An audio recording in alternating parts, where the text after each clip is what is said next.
That seems fair to me. Fairness isn't the issue. If anything, Well, if you don't know what fair is, you can't make a judgment on what fair is. Unacceptable by any reason. You can't.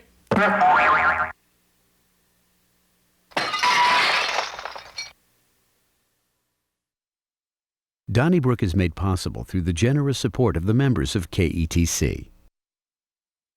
Hey, thanks so much for joining us for another edition of Donnybrook, and I think this one's going to be a doozy, so don't miss a minute of it. Thanks to our friends at the Gatesworth for making this program possible, as you do week in and week out. Let's meet the panelists around the big green table for this edition, starting with the media veteran herself, Wendy Wiese, along with Mr. Bill McClellan from the St. Louis Post-Dispatch. He's Ray Hartmann from St. Louis Magazine, and from STLmag.com and St. Louis American, Alvin Reid. But we're going to start with you, Bill, because among other things, after this show, you're heading out to get a big award, Lifetime Achievement Award from the Gateway Journalism Review. Right. So congratulations. Here. We sure. Here. It's the award-winning Bill McClellan with us. Well, the big story really is this Special Legislative Committee's report on misdeeds of Governor Eric Greitens. It was released yesterday, and among other things, the witnesses were anonymous, but the 7-person panel said that the lead witness, the illicit lover at the center of the controversy, the woman who had the extramarital romance of sorts, if you can call it that, with the governor, they said that she was credible.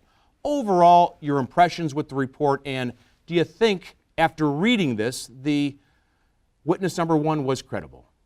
Well, not having heard her, I mean, I got 5 Republicans and 2 Democrats saying yes, but I'm sure the lawyers for Governor Greitens will be quick to point out that there's a number of problems with her. I mean, one, you have both parties cheating on their spouses. Then you have her allegations of abuse, physical abuse, and she yet continued the affair. And I know that there's a long history of abused women staying with their abuser, but this seems like a very strange affair. So while, I'm not a fan of the governor, so I hope she stands up well in court. I think that the governor's lawyers have a lot to work with. I just, I didn't see it. Obviously, I wasn't there, but I read it. And I just think that, it comes down to who do you believe? And I'm sorry, I believe her. I don't think she's lying. And the governor, basically, his response to all this is like, this is one big, gigantic lie. They're out to get me. It's a witch hunt, just like in Washington, D.C., et cetera, et cetera. And I'm not buying that. I'm not buying it. Well, so the one problem that I have had from the beginning was, and I think that what we learned yesterday sort of dovetails back to the recording made between the ex-husband and the wife. The one thing I didn't understand, the thing that most, in my mind, created a problem for the governor was she's admitting to her husband that she had the affair. She's tearfully saying that I had this affair, this happened, this happened, this happened. What did she stand to gain by fabricating a photograph?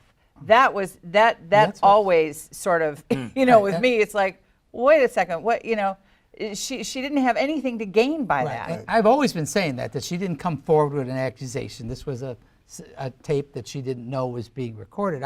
It was a stunning report. I mean, it read like somebody was trying to pitch a script to Stormy Daniels in parts. I mean, it was just bizarre. But I thought that to what you're saying, Eric Greitens had the opportunity to come in and be a creditable witness himself, and chose not to do it. And I'm kind of she seems, based on the fact that, again, she didn't come forth with an accusation, she seems very creditable. And you got to remember, there were seven distinct, and they had the 7 legislators from all over the state. There were men and women, Republican, Democrat, and all 7 of them said she was creditable. It's hard to imagine that she wasn't. I'm not arguing with that, but when you say that the governor had the opportunity to come in and speak to the panel, and he certainly did, But 100% his lawyers would tell him, you don't go in and talk to anybody about anything until your trial. Because everything, didn't you say this then? Right. You're I mean, right. that's true. Right. And no defendant in a criminal case would ever do that. And so when the committee said, oh, you could have come in and given your side, I think they're being disingenuous. Okay. What I didn't like about this is the process. I don't like the fact that all the witnesses are anonymous. We don't know who they are, even the witnesses who aren't related to the woman. And then we have everything behind closed doors with tarp over the windows. And, the Watergate hearings weren't behind closed doors, nor was the impeachment of Bill Clinton. Even rape trials are not behind closed doors, right? So how, there's no transparency. You don't know. I mean, we can't judge her credibility because we weren't there. We don't even know if those 7 people were awake or were they joking during the proceedings. Okay, I think we can just based upon everything that was said there. And maybe, salaciousness. but going back. Keep you awake. Yeah, we'll keep you awake. And to your point about the tarps and all that, that was just Missouri being very Missouri-ish. Yes. Okay? This was like, this is going to be some tawdry stuff that comes out, and we really don't want to do this in public. It will come out, but the process is we are not going to, everybody's not going to see the, sausage. I think it's wrong. And I think it's wrong. I don't disagree with you, And I but will I'm tell just you saying One, that. one of the other things I thought was kind of fascinating, I heard the press conference on the radio. I emailed all of you. This is the governor's press conference. The governor's press conference. And to me, listening to him on the radio, he sounded emboldened. He sounded like he was in the clear. Like whatever we were going to learn, he was in the clear. Then they released the report. Then I saw the video. And it takes on quite a different shape. Yeah. Charlie, Jay Barnes is a conservative Republican who I would say I disagree with, but I got to know him a little bit through the stadium issue, and he is well respected. I don't care. No, I'm just saying. Let me finish. He's a stand-up guy and a that's smart guy, immaterial. and I don't You know think what? I think I gotta they tell you had- something, I think Ray. they didn't want to appear to be grandstanding. I know, but Ray, and I don't think with it was a bad Duke-Lacrosse, practice. with the Central Park know. 5, Right. with many others, I there are just- all sorts of standing people who are, I'm just saying I don't think they were doing doing it things for the. and- I think they were doing it to not appear to be grandstanding. Well, and I don't think all right. it was. I don't a think we bad should say. process. I talk don't think it about was a bad personalities. process. I think we should talk about process. Well, no, but I mean, I think he And I was think the he process was the chairman of the basically- process. No, I think the process was that we, as a group, as the legislators, and we're always talking about what a conservative place this is and what a down-home place this is, and so they decided that this was just a bit too much for the everyday Missourian. Now, I disagree with that, but I see where they're coming from. Well, I okay. think Well, Ooh, the yeah. court case itself, if it gets to Ask court, it Matt won't be. Lauer where All right. they're coming from. Hey, Ray, I want to ask you about. It was kind of stunning afterwards. After this report was released, Josh Hawley, the Republican Attorney General who's running for Senate, asked for the governor to resign. So did Claire McCaskill, the Democratic incumbent U.S. Senator, and Ann Wagner, a Republican Congresswoman, who also, I think she wanted Donald Trump to get out of the presidential race before she changed her mind on that one. But let me ask you, should this man, Eric Greitens, resign? Oh, I think so. Yes, but I think he's going to. I think there's a very high probability that if he doesn't, he's getting impeached because, and maybe it goes to your concern about the process, but the Republican Party is pretty focused on getting rid of him. I thought Ann Wagner's comments were kind of amazing. Vicky Hartzler also called for him to resign, but another congressman. But Ann Wagner she said actually, I don't know if she called for him to resign. She just said he's unfit to serve. Okay. But about Donald Trump, she said he was predatory and reprehensible, and now she talks about him like he's Abe Lincoln. She might have been well to just stay out of it. Now, I think Josh Hawley, whether he said it or not, the only thing that's going to matter is if he continues to have these sham investigations of Greitens, and not find anything, he's going to wear Eric Greitens like a cheap suit this fall. I was surprised that Hawley called for his resignation. I wrote a column a couple weeks ago about the poor investigation and that he's one of the people with something to lose in this whole thing because he doesn't want to alienate the Trump and Greitens people. But then he called on him to resign. I mean, I thought, good for Hawley. I didn't expect that. I don't think that Trump and Greitens people are necessarily the same people. I think that I think that Donald Trump, when he said, I could go out on Fifth Avenue and shoot somebody, you know, everybody knew what they were getting with Donald Trump. Donald Trump didn't present himself to be a Boy Scout or a Navy SEAL or anybody else. I think that's where Eric I think you're exactly right. And you're right. And go back to those numbers about how, you know, Jason Kander ran and, you know, came surprisingly close to Senator Blunt, and the rest of the state was just beyond red. So you figure, like, see, that there's some dynamic out there that there are some differences of opinions. Speaking of Senator Blunt, his statement where what the report is concerning, well, Very very concerning. troubling. Let's be factual here. Right, and I thought we passed concerning about 2 months ago. I was gonna say, I don't think the sort guy of should resign. I think he learned from Donald Trump, Bill Clinton, name the guy. These allegations don't prove your guilt. I also don't they're think- not subject to cross-examination. Let's hear more. Let's have him have his trial in May in St. Louis, and then And see I what don't happens. think He's putting his family through an awful lot Awful if he lot. goes to trial in St. Louis. They're through it You- now. You'll have, His regard for- you'll have the other husband talking about how he ruined my family life. It'll be interesting to see what that other husband has to say. If he wants to put his wife He's and already his kids put his through family it, through. and all you need, Kim Gardner needs in the city is one juror to say guilty, and then it's a hung jury, Yeah. and you do it You're again. right. Charlie, I to think Wendy's point, also, he doesn't really have people. I No. mean, he I won agree. as an outsider in a divided Republican field, and he won with a lot of outside dark money and all that. But the fact is that he didn't have a natural constituency. Donald Trump, whatever one thinks of him, has that loyal base. I don't know that.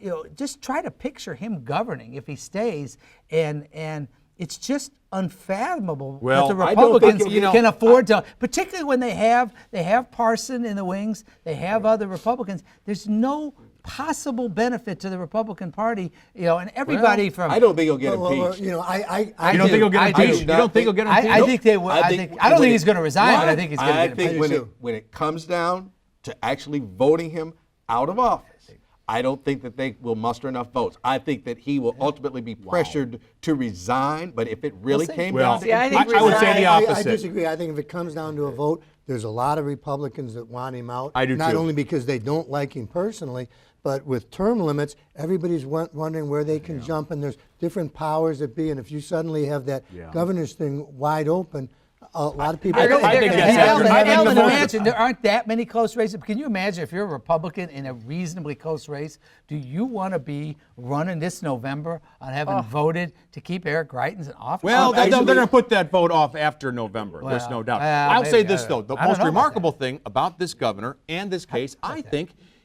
aside from the report, is that he doesn't seem to have a single friend in the state. You know, very few people. I mean, I'll say this: nobody supports him. I mean, publicly. It's odd that it seems like the more people know Governor Greitens, the less they like him. Well, I mean, okay. he's got a great resume and he's got money that can put out an image, but the people in Jefferson City don't like him. Charlie, are you true. sure they're not going to impeach him before like, November? People like I don't know. People like a natural ascent. They love to see somebody just, you know, when it just happens that they end up at the top. This was a plot planned. Sure. You know, he was going to take on the world. He was going to start in Missouri. He fell out of the sky. He was on his way to the White House, and now this. For me, as somebody who, as we all know, is right of center, the only thing I care about as a voter and as a woman is what a photograph revealed about him internally. If he took a photograph of a woman who was crying and threatened her in that moment of vulnerability, that is all I need to know. Yeah, okay, very well. Thank you. And Alvin Reid, you, Sunday, 2 p.m., Kirkwood Public Library. Yeah. You're going to look at fake news Fake on news, a right. distinguished this, panel. This is real news we got today. Yeah, but Betsy Bruce is going to moderate. You'll be on the panel with Carol Daniel and others. Should be a great time. Public's invited. Yeah. What's the website? Kirkwood Public Library. Okay. Yeah. But it's Press Club too, isn't it? Yes, it is. Okay, pressclub.org. Yeah. So, Lauren Traeger is the KMOV reporter who broke the story. And according to the report that came out yesterday, witness number one said that Traeger, to get the story, set up an appointment at the beauty salon under a false name, and that's how she got entry into witness number one's life. Do you find that to be ethical journalism? I think it does cross the line. I think that if for some reason you wanted to, speak to this woman for the story, I think you should identify yourself.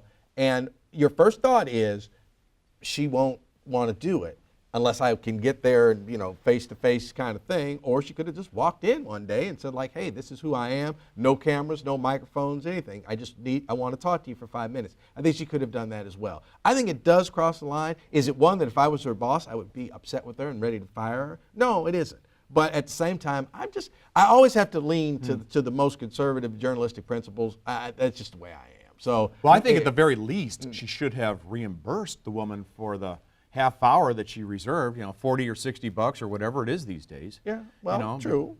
At the very least, Ray, I mean, but now that might be construed as paying for the story, so I see why you might not do that. But if you set up an appointment and you don't honor it, then the woman is out $60 or $75 or whatever it is. What do you think, Bill? Oh, I don't know. I thought I would not have been I don't think it's like a terrible journalistic sin she did, because she identified herself before she talked about what she was going to do. It isn't like she pretended to be a patron and talk about the governor. I agree. With her tape recorder but I mean, you're right. It would have been better off to identify yourself in the very, very beginning. But as long as she did when she got there, I thought that's fine. I wasn't aware. I think the TV station could cough up $60 for it. That'd be fine. I'm with Bill though. I don't think there's any great disservice done here. I think she. I agree. Wendy, let me ask you about big announcement that David Humphreys, huge Republican political donor, who I think gave $2 million to this governor at one point or another,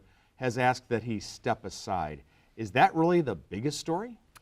I think if you're Eric Greitens, that's the biggest story, honestly. I mean, a man who has raised all sorts of, a politician who's raised all sorts of money and all sorts of questions about where that money came from and the dark money, and I'm not going to answer any of your questions. I mean, that is a huge problem for him. He's defined by his money. I mean, he doesn't have any kind of particular ideology. He's defined not by a constituency, which doesn't exist. He is defined by his donors. Dark money. And this is by far and away to him the most consequential thing, because I mean, look at Peter Kinder, for example. One of his primary opponents called for him to resign. He doesn't care what Peter Kinder says.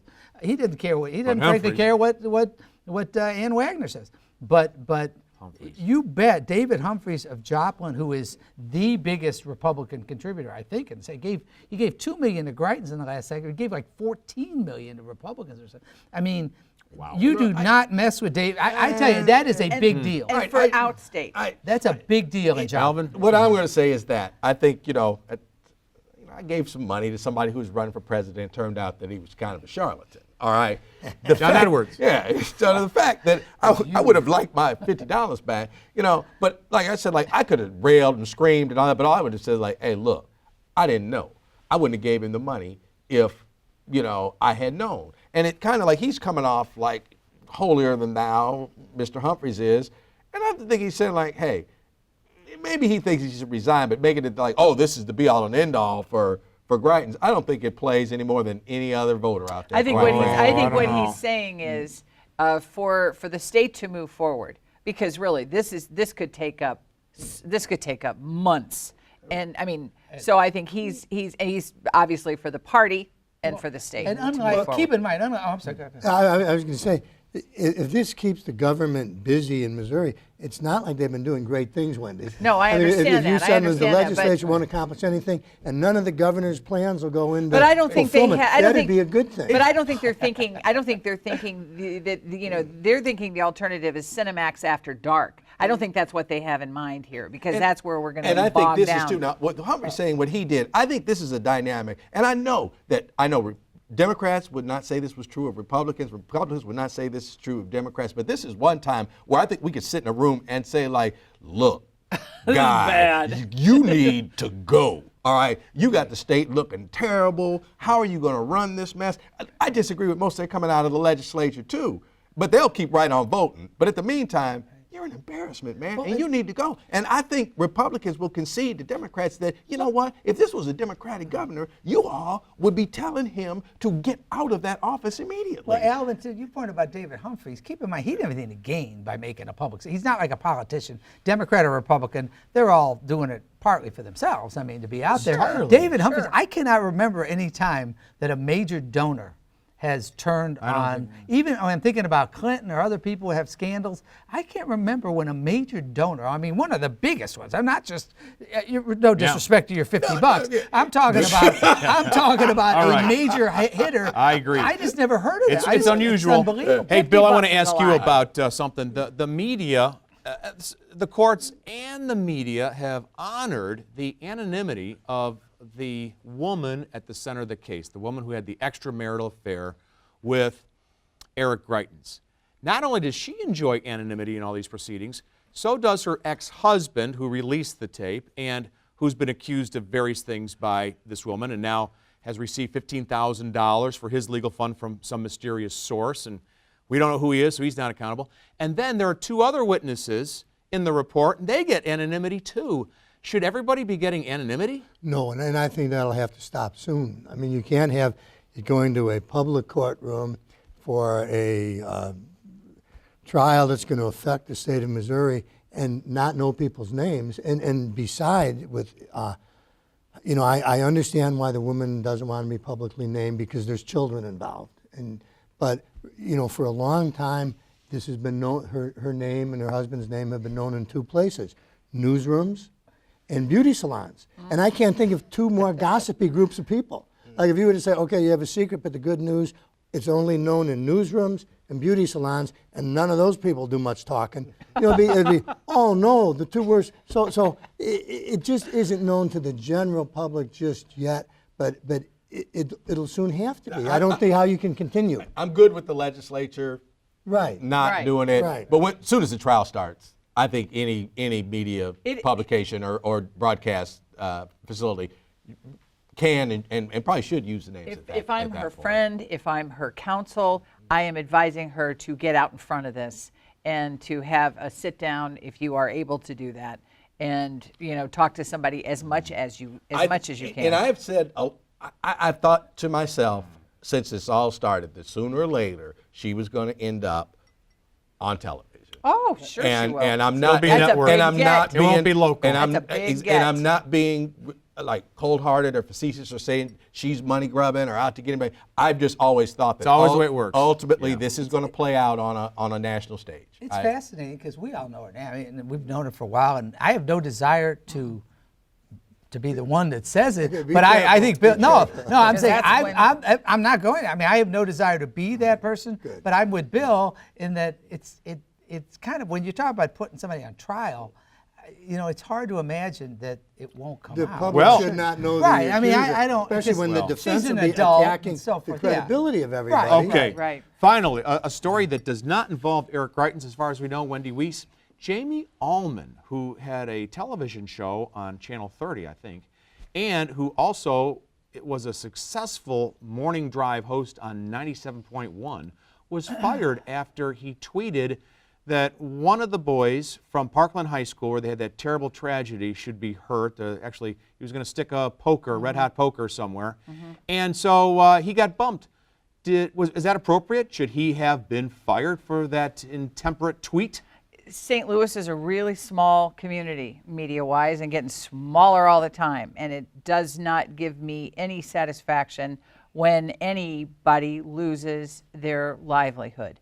Having said that, Jamie Allman has been around a very long time. He falls under, if this were some newbie, then you'd think, they don't know, they're green, they don't know.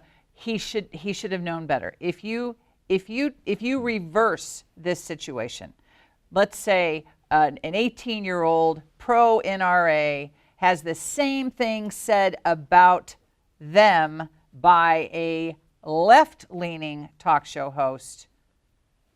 That's, to me, there's your answer. What about Maria Chappelle-Nadal, who wanted the president assassinated? Let me defend Jamie Allman, because I feel strongly about this. you know, he wasn't really making a sexual threat. I mean, you know, this was a crude metaphor. And this is where that radio stuff has gone. You know, way back when I started in a conservative newspaper in Phoenix, all the editorial writers wanted to be William F. Buckley Jr. And they, you know, were erudite and sardonic and used big words.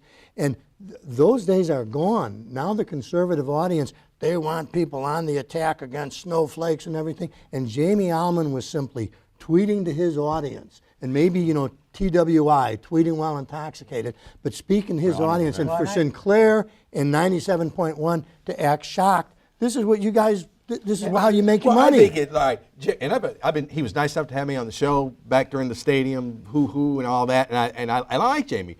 Jamie's not on the air because they were losing money because he was on the air at both places. Boycotts. And they are not losing money for anybody. Love you, but you're out of here, buddy. Yep. And this is a financial decision, not a political decision. I too was on and have a very fine relationship with Jamie, and I take no joy in this at all. No. But it was clearly he's part of what you're talking about. It's a live by the sword, die by the sword situation. In this environment, when you have the kind of vitriol and the kind of personal attacks that are flying around with these folks, this is sort of a cost of doing business for people in that environment. I'm sure folks will have opinions on that on your turn when we take your phone calls in just a few moments. But first, let's find out what people had to say about last week's show. Last Thursday was an especially good show, as was your turn afterward. What I really liked was Alvin Reid's acknowledgement of how a couple of particularly pointed viewer questions made him look at issues from a different angle. Thank you, Ann Miller of Kirkwood. And we heard from Mary Stam of St. Louis, who says, Amazon bypassed St. Louis because we don't have enough skilled workers. It's a real catch-22 for people who would like to work to support their families but won't have a chance. We encourage you to write us care of KETC, 3655 Olive Street, St. Louis, Missouri, 63108. Don't forget those letters at ketc.org, those tweets, hashtag Donnybrook STL. Don't go away, everybody, because in just a few moments, Ray and Alvin will take your phone calls. Congratulations to Bill. In a few moments, he'll get that Lifetime Achievement Award. Everybody else sees you next week at this time. Donnybrook is made possible through the generous support of the members of KETC.